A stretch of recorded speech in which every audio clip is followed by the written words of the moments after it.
그렇게 생각합니다. 그리고 또 소문이 정폭되어서 푸른 초등학교는 암송 시험을 친다 하더라. 이래 되면 교회 성장에도 별로 도움이 안 된다 싶고, 그래서 내년에는 좀 짧은 시편을 가지고 함께 암송했으면 좋겠고, 계속 암송하면 저도 너무 고달프고 삶이 힘듭니다. 막 틀리기도 하고.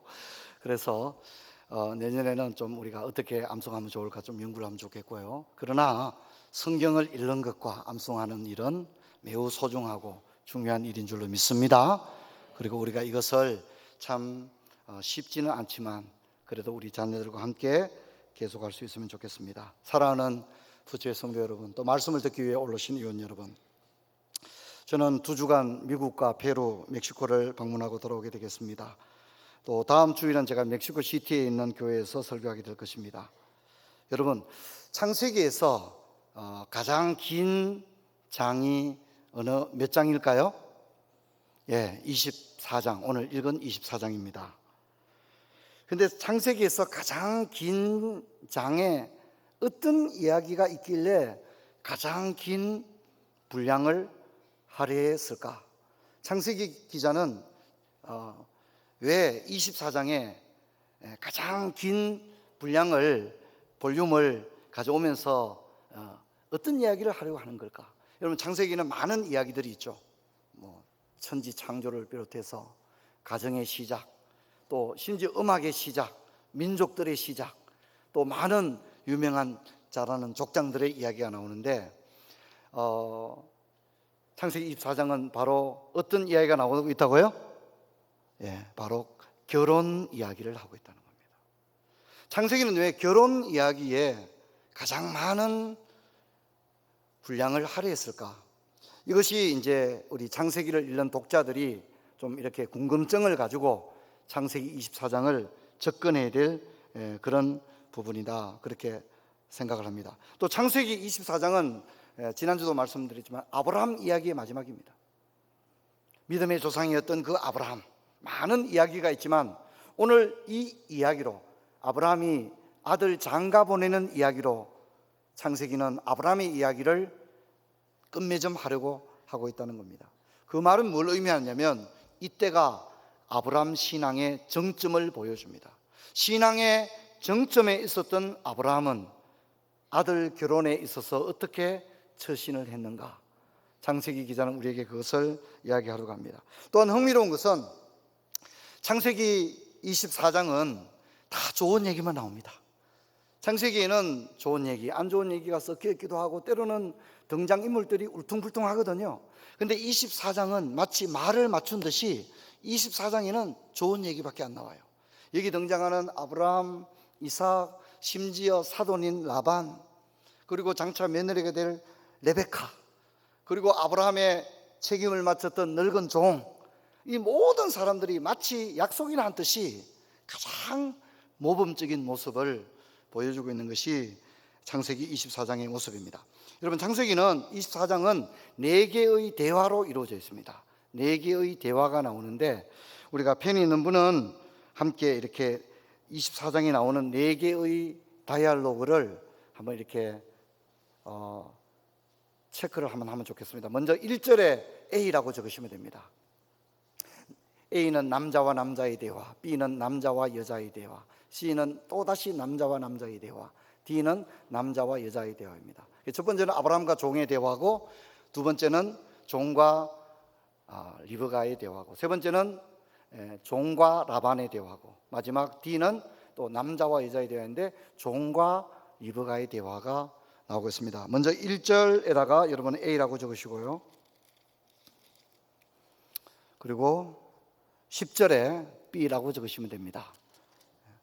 우리 교회는 펜을 좀 가지고 다니면 좋습니다. 설교 시간에 이렇게 쓰고 적고 이럴 때가 많이 있지 않습니까? 29절에 가서 여러분들이 C라고 하면 됩니다. 그리고 61절이죠. 61절, 62절이 아니고 61절에 D라고 하면 됩니다.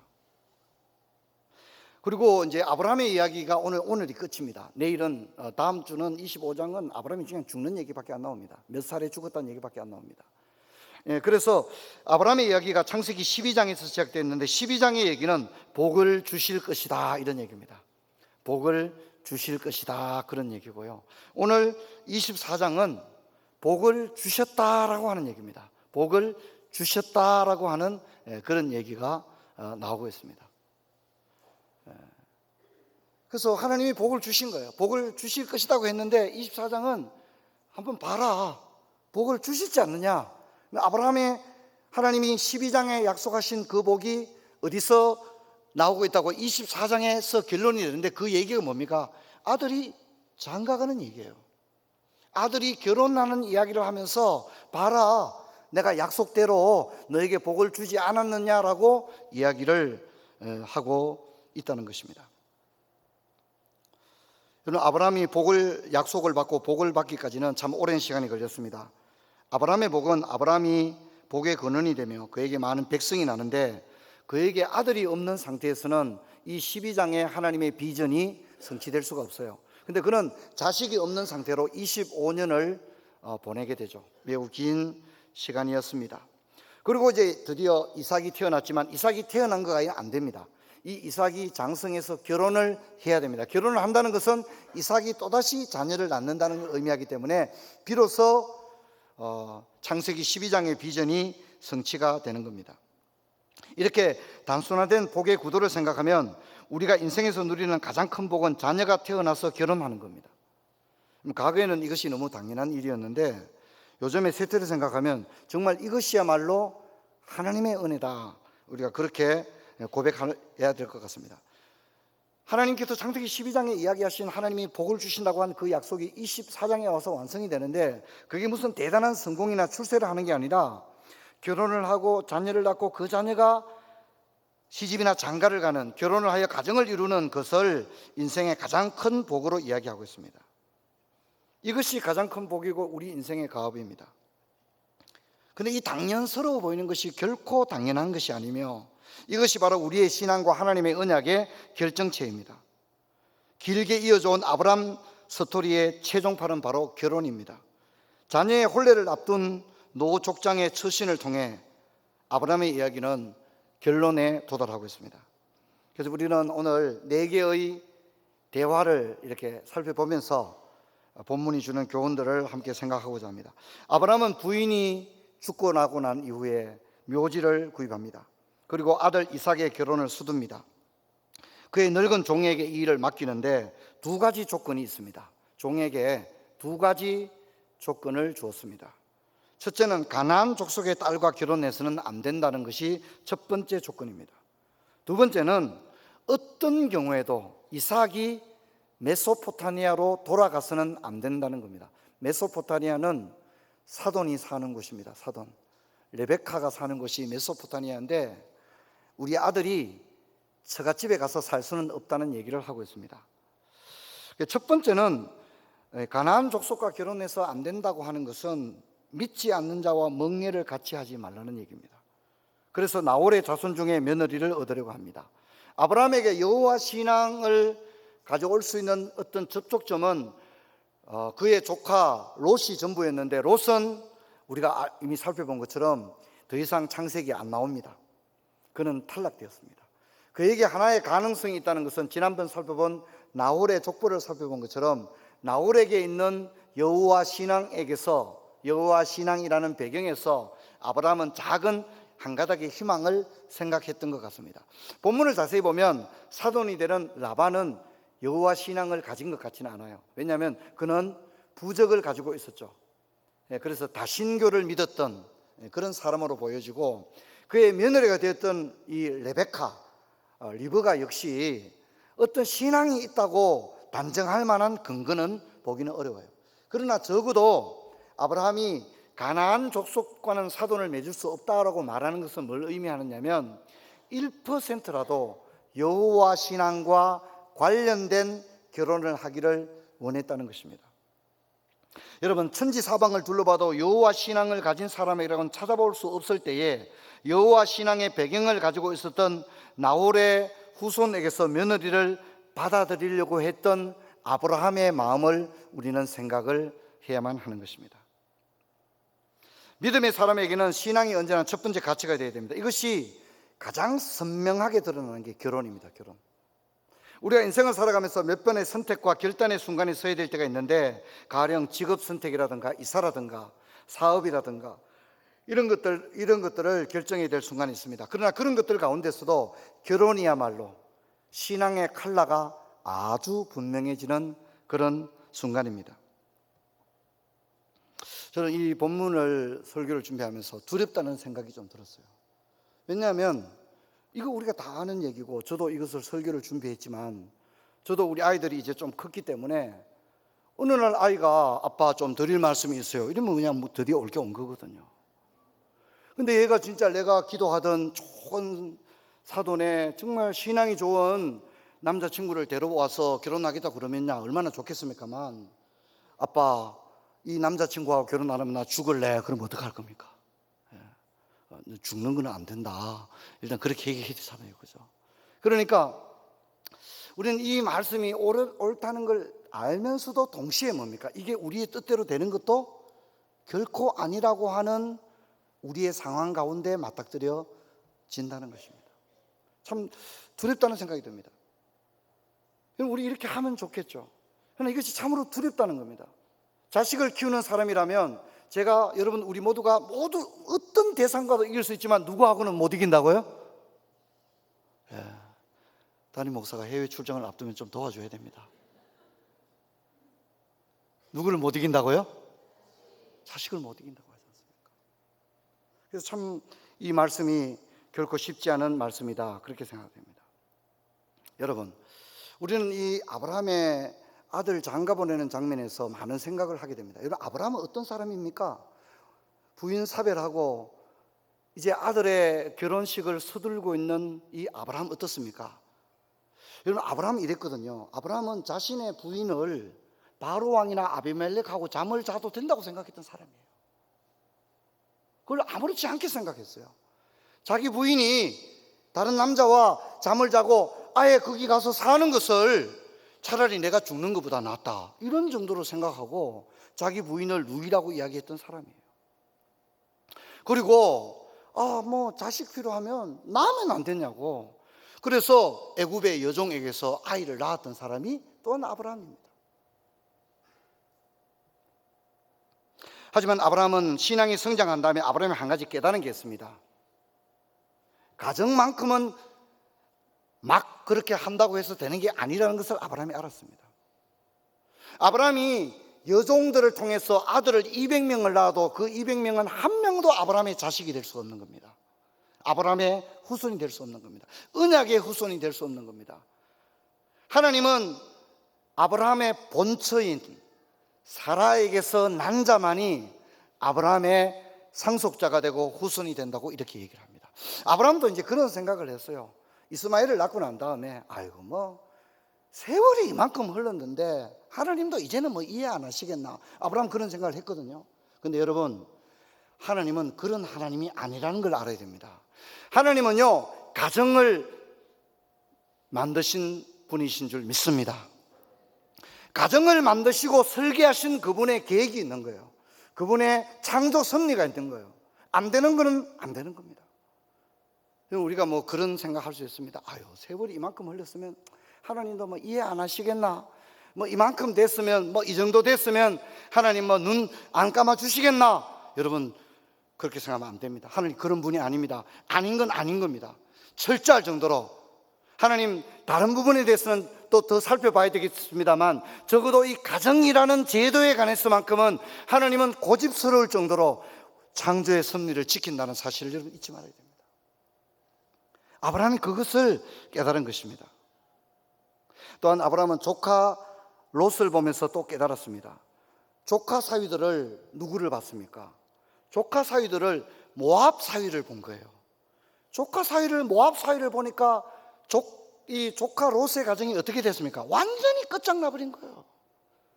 가정 전체가 완전히 끝장나버린 걸 알게 된 거예요. 그러니까 아브라함이 이 아들 결혼시키는 것을 인생의 마지막 가장 중요한 가업으로 알고 이 일을 진행하고 있는 것입니다. 그래서 아브라함은 종에게 자신의 며느리를 선택할 때 어떤 경우에도 가나안 여자를 선택해서는 안 된다고 분명하게 못 받고 있습니다. 또 만일 며느리 될 사람이 메소포타미아를 떠나 신랑이 있는 이곳 가나안으로 시댁으로 오려고 하지 않는다면 이삭을 처갓집으로 데려가는 일은 있어서는 안 된다고 말합니다. 여러분, 메소포타미아가 어디입니까? 아브라함이 떠났던 곳이 메소포타미아입니다. 하나님이 아브라함에게 네 고향 아비 본토 친척을 떠나라고 하던 그곳이 메소포타미아입니다. 아브라함은 거기를 떠났습니다. 그리고 하나님이 약속하신 가나안에 왔습니다. 그런데 이제 이 며느리를 메소포타미아에서 데려오려고 하는데 며느리가 안 오겠다는 겁니다. 나는 친정에 살고 싶어요. 신랑이 결혼하고 싶거든. 차라리 처갓집으로 오세요. 그러면 이삭이 어디로 가야 되는 겁니까? 아버지가 하나님이 떠나라고 해서 떠났던 그곳으로 아들은 다시 뭡니까? 다시 되돌아가는 일이 생겨버리게 되는데 아브라함은 그런 일이 있어서는 안 된다고 분명히 말합니다. 절대 그래서는 안 된다고 이야기를 하고 있습니다. 그래서 며느리 후보자가 가나안으로 가려고 하지 않는다면 그냥 오라는 겁니다. 강요하지 말고 미션을 실패하더라도 차라리 그냥 오라고 말합니다. 왜 그렇습니까? 그것은 가나안은 하나님이 아브라함과 장차 그의 후손에게 준 약속의 땅이며 아브라함은 지금 땅 한 평 사지 않고 살다가 이제 막벨라 굴을 묘지로 매입하면서 비로소 이 땅은 하나님의 약속의 땅, 아브라함과 그 후손들이 장차 살아갈 약속의 땅이 언약의 땅이 되었기 때문입니다. 그러므로 며느리 후보자가 가나안으로 가지 않겠다는 것은 아브라함의 며느리가 될 수 없는 걸 의미하고 하나님이 아브라함과 또 이삭과 야곱과 요셉에게 주실 하나님이 주신 그 비전에 동의하지 않는 것을 의미하므로 결코 하나님이 예비한 며느리가 될 수 없는 겁니다. 아브라함에게는 단순한 며느리가 필요한 것이 아니라 자신의 아들 이삭과 함께 자녀를 낳고 하나님이 주신 이 땅, 약속의 땅, 언약의 땅에서 함께 살아갈 며느리가 필요했습니다. 그러므로 아브라함은 이삭을 결혼시키는 과정에서 아브라함의 신앙이 너무나도 선명해지고 있는 걸 보게 됩니다.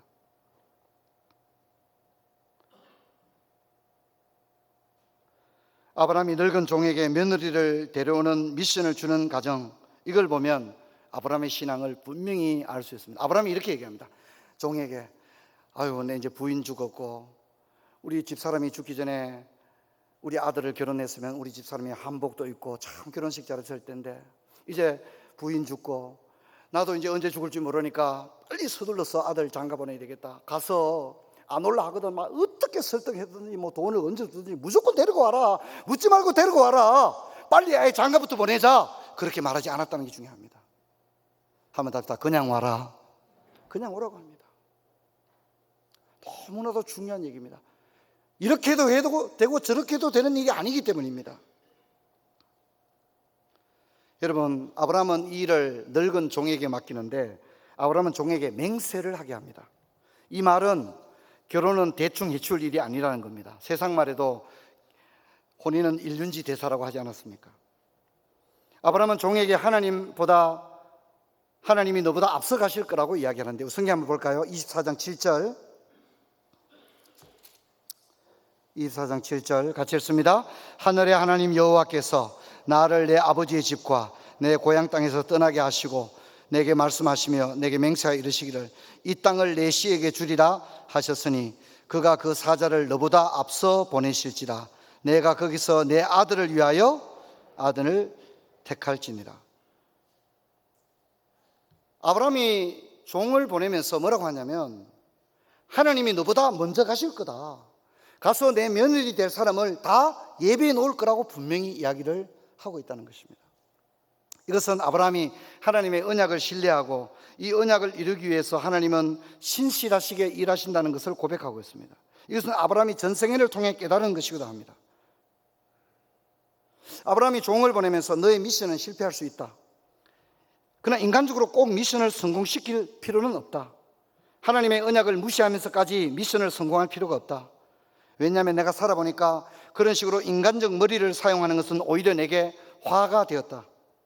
그러니 그 여자가 친정을 떠나 가나안으로 가려고 하지 않거든 그냥 와라 이렇게 말하고 있습니다. 이게 참 중요합니다. 여러분, 안 되는 것을 되게 하는 것은 해병대들이나 그렇게 하는 거지 우리는 그렇게 하면 안 됩니다. 여러분, 믿음의 사람들은 하나님이 안 되게 하는 것은 그냥 안 되는 게 차라리 낫습니다. 아멘 합시다. 하나님이 안 되게 하시는데 여러분이 막 되게 하려고 하면 안 됩니다. 그럼 큰일 납니다. 지금 아브라함이 그 얘기하는 거예요. 아브라함이 지금 아들 장가 보내야 돼요. 아브라함이 메소포타미아의 나홀의 후손들 가운데 경건한 며느리를 데려오려고 그래요. 좋아요. 이거 나쁜 게 아니에요. 그러나 그 며느리가 가나안으로 오려고 하지 아니하고 친정집에서 살겠다고 차라리 신랑이 우리 집에 와서 같이 살자 이렇게 하거든.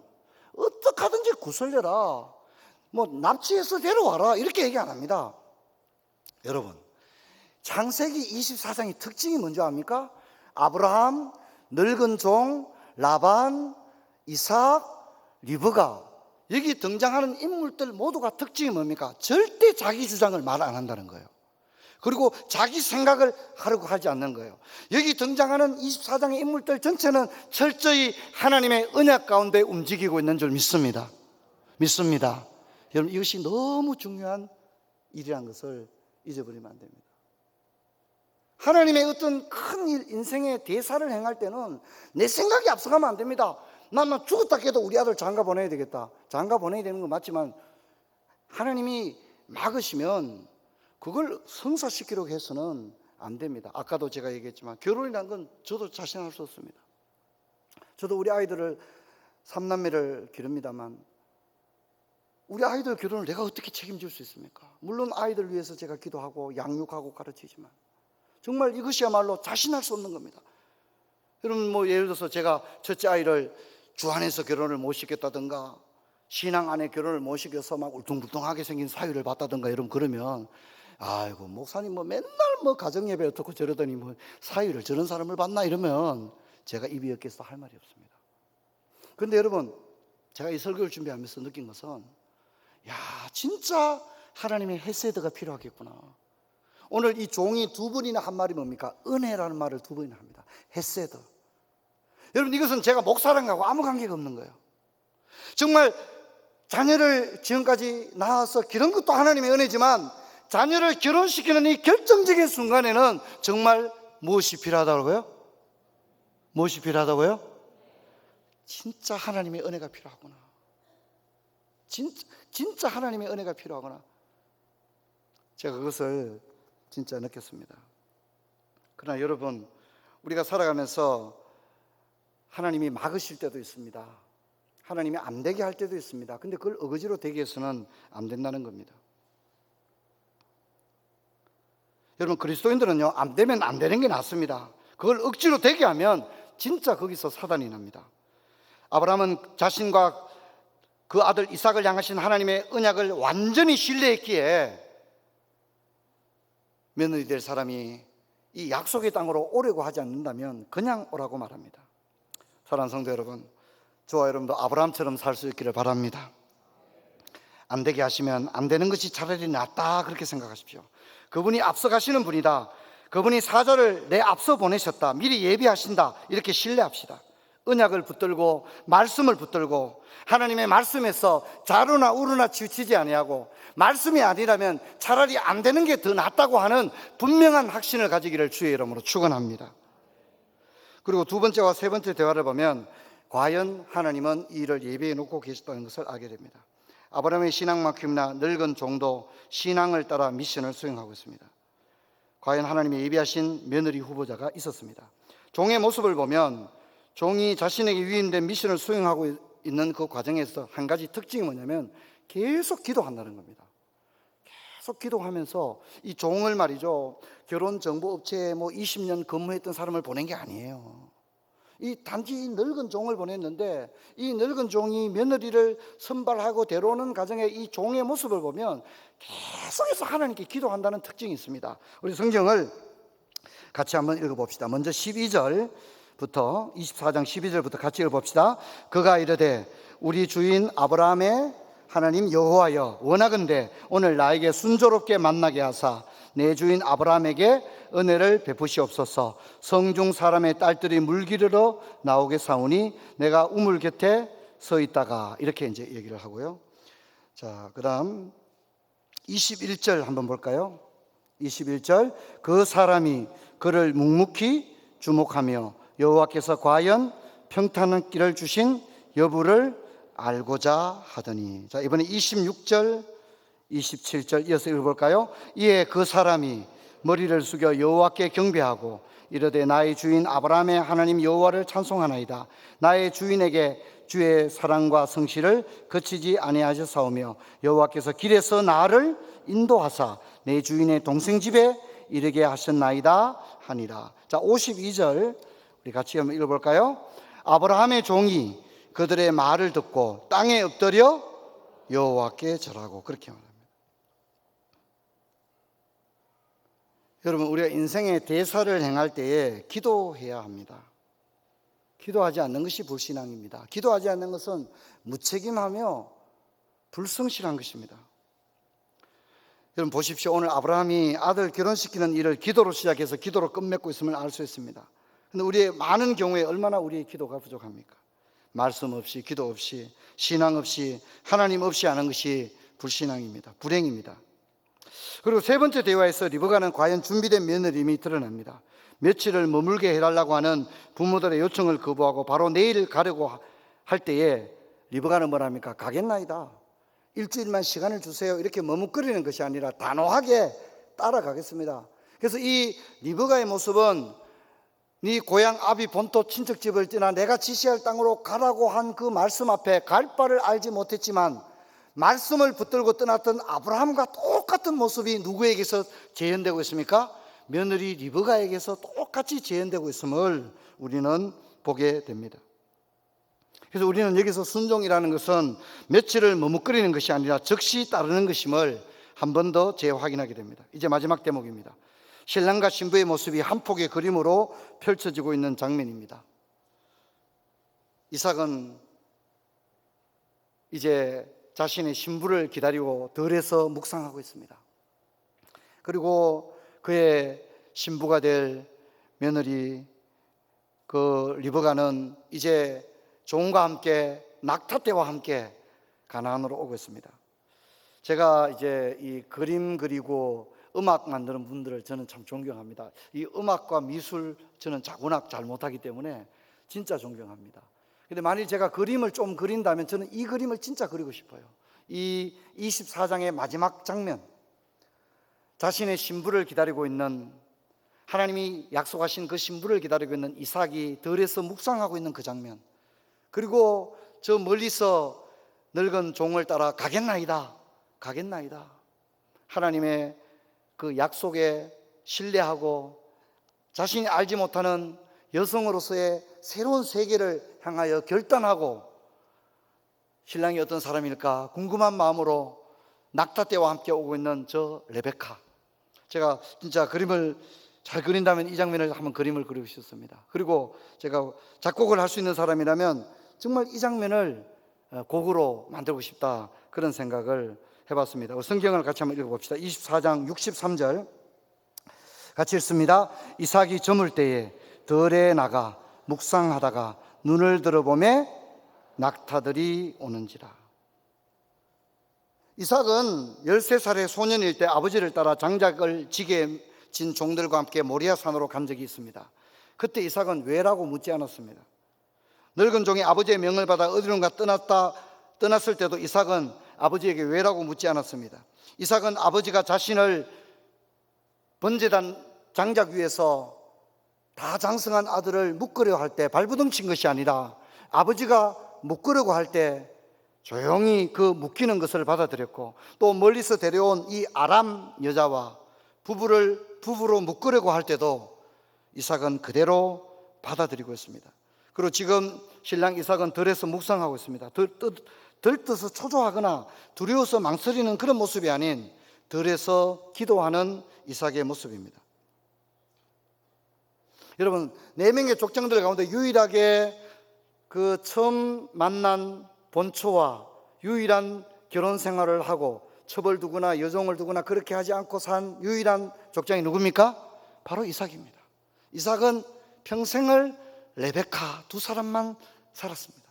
그래서 이 이삭은 예수 그리스도의 모형이 되어집니다. 그런데 이삭의 성장 과정에 하나 특징이 있습니다. 여러분, 이삭은 어려서 성장할 때 한 가지 다른 사람과 다른 점이 뭡니까? 매우 늙은 아버지와 매우 늙은 어머니에게서 자랐다는 특징이 있습니다. 그것은 뭘 의미합니까? 이삭의 성장기는 아브라함과 사라의 신앙의 정점에 도달한 가장 성숙한 시기에 이삭은 유년 시절을 성장했다는 겁니다. 신앙의 정점에 달한 부모와 함께 성장한 것입니다. 그러므로 이런 이삭의 모습은 어쩌면 당연한 결과인지 모릅니다. 그리고 리브가는 어떻습니까? 그녀는 종이 며느리 후보감을 선발하기 위해 갔을 때 그녀는 삶의 현장에 있었던 여인이었습니다. 양을 치고 있었습니다. 낯선 여행자에 대하여 친절과 배려를 가진 그런 여인이었습니다. 또 자신의 인생의 중요한 결정의 순간에 머뭇거리지 않고 하나님의 언약을 기억하고 종과 함께 단호하게 친정을 떠나 낯선 가나안 땅을 향해 떠났던 여인이었습니다. 종이 이삭을 확인시켜 주었을 때 너울로 자신의 얼굴을 가림으로써 자신에게 주어진 이 일을 하나님의 뜻으로 받아들이고 있는 그런 리브가의 모습입니다. 이렇게 이삭과 리브가는 하나님이 예정하시고 예비하신 섭리 속에서 만나 가정을 이루었습니다. 너무나도 아름다운 장면입니다. 한 번 더 말씀합니다만 이 24장에 등장한 사람들은 어떤 누구도 주장을 내세우지 않습니다. 자기 생각으로 자기 머리를 굴려서 일하지 않습니다. 이들은 전적으로 하나님의 언약을 신뢰하면서 하나님이 이끄시는 대로 그렇게 마침내는 하나님의 뜻을 이루는 그런 놀라운 장면을 24장에서 볼 수 있습니다. 창세기 기자는 이 장면을 통해 아브라함 스토리의 마지막을 가장 아름다운 신앙의 이야기로 우리에게 들려주고 있는 것입니다. 사랑하는 성도 여러분, 우리가 태어나서 하나님이 예정하신 배우자를 만나 또 자녀를 낳고 그 자녀가 잘 자라나서 또 결혼을 하게 된다고 하는 이야말로 우리 인생의 가장 중요한 가업인 줄로 믿습니다. 아브라함의 많은 이야기가 있겠지만 이 이야기를 아브라함 스토리의 마지막 정점으로서 우리에게 들려주는 것은 저는 매우 큰 의미가 있다, 그렇게 생각됩니다. 오늘 우리 시대는 가정이라고 하는 제도가 매우 혼탁한 상황에 놓여 있습니다. 그러므로 이 본문은 현대 창세기 독자들에게 더 강렬한 교훈이 된다고 저는 생각합니다. 사랑하는 성도 여러분, 우리가 자녀들을 낳고 이 자녀들이 우리와 동일한 기독교 신앙을 가진 또 믿음의 가정을 이루는 일을 위하여 부모된 이들이 격려하고 기도하고 신앙으로 잘 지도하는 그런 은혜가 있기를 주의 이름으로 축원합니다. 그리고 우리가 자녀들을 결혼시킬 때 제가 아까도 말씀했지만 절대로 뜻대로 안 된다는 겁니다. 우리는 믿지 않는 자와 멍에를 같이 하지 않고 불신결혼을 안 시켜야 된다고 생각하지만 저부터도 결코 장담할 수 없는 일은 바로 그 일인 것입니다. 그러므로 우리는 이 일을 놓고 하나님께 기도해야 되고 내 힘으로 할 수 있는 일이면 우리가 하면 되지 않아요. 그러나 내 힘으로 할 수 없기에 우리는 더더욱 또한 기도하는 사람이 되어야 될 줄로 믿습니다. 그러나 우리가 뜻대로 되지 않았을 경우에도 설령 자녀들이 불신결혼을 하는 그런 상황이 주어졌다 할 때도 우리는 낙심하지 아니하고 우리 아이들의 가정을 위해서 계속해서 기도로 후원하고 격려하는 그런 저와 여러분 되기를 주의 이름으로 축원합니다. 그래서 우리의 인생에 대사가 있을 때에 경박하게 일을 처리하는 것이 아니라 오늘 노족장 아브라함이 보여주는 모범을 따라 신앙 안에서 우리 아이들의 가는 길을 열어주는 그런 저와 여러분 되기를 주의 이름으로 축원합니다. 자리에서 일어나겠습니다. 우리 오늘 들은 말씀을 기억하고 우리가 그렇게 살겠습니다. 그런 결단을 가지고 힘있게 찬송을 드리겠습니다.